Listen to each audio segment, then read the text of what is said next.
اور درخت سے ٹیک لگا کر ٹانگیں پھیلا کر خود کو ریلیکس کر رہا تھا کہ مخالف سمت ہوا چلی تو گلاب کا پھول سیدھا اڑتا ہوا میرے پاس آ گیا۔ میں نے جلدی سے پھول کی ٹہنی سے پکڑا پھول کو اور اسے غور سے دیکھنے لگا، پھر اپنے آس پاس کھیتوں میں دیکھنے لگا کہ کہیں گلاب کا کوئی پودا تو نہیں ہے جہاں سے ٹوٹ کر یہ آیا ہو۔ میرے بار بار نظر دوڑانے کے باوجود مجھے وہاں پر کوئی پودا نظر نہیں آیا۔ پانی کے 2-4 گھونٹ پیے اور میری نظر پرانی حویلی پر پڑی۔ دل ہی دل میں سوچ رہا تھا اس پرانی حویلی میں ضرور جایا جائے۔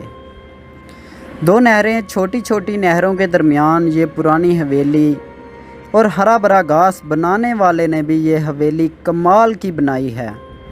کاش میرا گھر ہوتا، میں اس دل میں خود سے ہی باتیں کر رہا تھا۔ اس درخت کی ٹھنڈی چھاؤں میں بہت سکون آ رہا تھا۔ میں گلاب کو سونگھتے ہوئے اپنی گال پر پھیر رہا تھا۔ آنکھوں میں نیند آنے لگی، وجود بے جان سا ہو رہا تھا۔ میں یوں ہی ٹانگیں پھیلائے بیٹھا تھا کہ پتہ ہی نہیں چلا کہ کب میں نیند کی وادی میں کھو گیا۔ یہ نیند نہیں، ایک قسم کی بے ہوشی تھی، جیسے مجھے بے ہوش کیا گیا ہو۔ کچھ گھڑی گزری ہوگی کہ مجھے کچھ عجیب سا محسوس ہونے لگا۔ ایک عجیب سی اسمیل محسوس ہو رہی تھی جو کسی انسان کی نہیں تھی۔ مجھے لگ رہا تھا میرا سر کسی کی گود میں اور گال سے ہاتھ پھیرتے ہوئے بالوں میں انگلیاں چلا رہا تھا۔ میں نیند سے ہلکا سا بیدار ہوا تو اٹھنے کی کوشش کرنے لگا۔ مجھے محسوس ہوا جیسے میرا وجود جکڑا ہوا ہے۔ میں ایک دم جھٹکا کھا کے اٹھا تو وہ گلاب کا پھول جو میرے سینے پر تھا وہ زمین پر گر گیا۔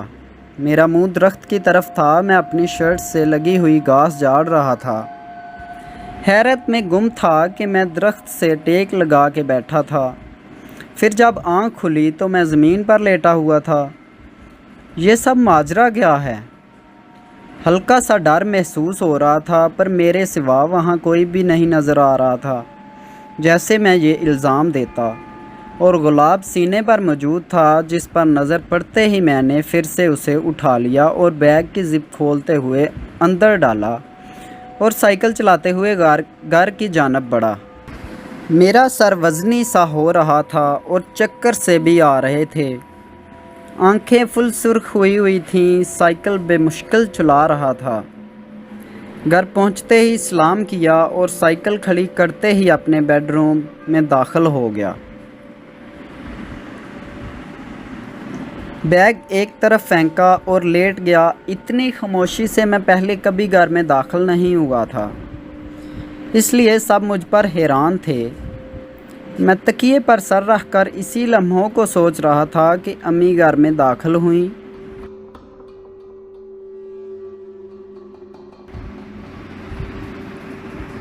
احمد بیٹا کیا ہوا؟ امی جی کچھ نہیں، میں نے آہستگی سے کہا تو وہ میرے پاس آ کر بیٹھ گئیں اور ماتھے پہ ہاتھ پھیرنے لگ گئیں۔ بیٹا خیر تو ہے، تم چپ ہو؟ پھر امی ایک دم چونک کر بولی، تمہیں تو بخار لگ رہا ہے۔ ہیں بخار؟ میں حیرانی سے کہا تو انہوں نے اپنا ہاتھ الٹا کر کے میری گردن پہ لگایا۔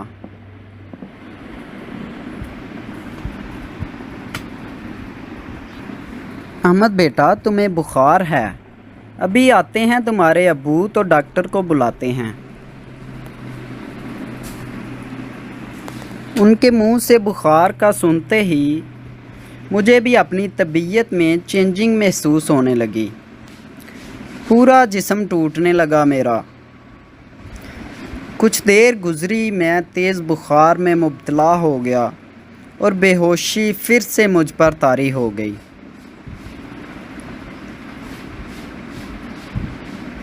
بخار کی حالت میں بھی وہ سب ہی یاد آ رہا تھا۔ درخت نیچے آخر وہ ہوا کیا تھا؟ کچھ روز میں بخار ٹھیک ہوا تو میں نے دوبارہ کالج جانے کا فیصلہ کیا۔ آج 5 روز کے بعد اسی راستے سے میں کالج جا رہا تھا۔ میں اسی جگہ سے گزرا تو محسوس ہوا جیسے کوئی چیز مجھے اپنی طرف کھینچ رہی ہو۔ میں نے گزرتے ہوئے اسی درخت کو دیکھا جہاں پر میں اس دن لیٹا ہوا تھا۔ جیسے ہی نظر پڑی ایک دم رک گیا۔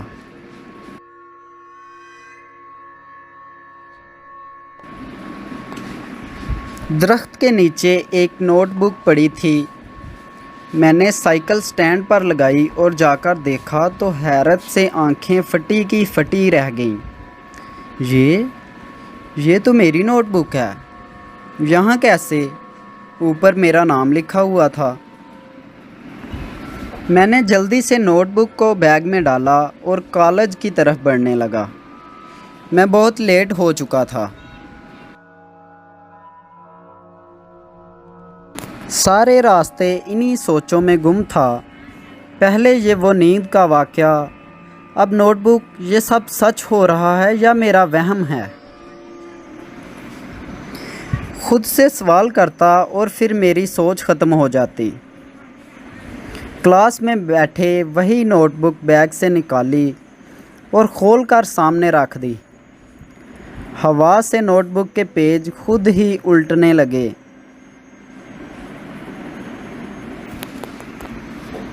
میری نظر ایک پیج پر پڑی جس پہ کچھ لکھا تھا جو رائٹنگ میری نہیں تھی۔ میں جلدی سے نوٹ بک گود میں رکھ کر ورقے الٹنے لگا۔ پھر وہ پیج نکالا جس پر لکھا ہوا تھا، اپنی چیزوں کی حفاظت کیا کرو، بہت لاپرواہ ہو۔ دوستو، امید ہے آپ کو یہاں تک کا ناول اچھا لگا ہوگا۔ اگر اچھا لگا ہے تو اپنے دوستوں کے ساتھ اسے شیئر ضرور کیجئے گا، اور نئے آنے والے پارٹس کے لیے ہمارے چینل کو سبسکرائب ضرور کر لیں۔ بہت شکریہ۔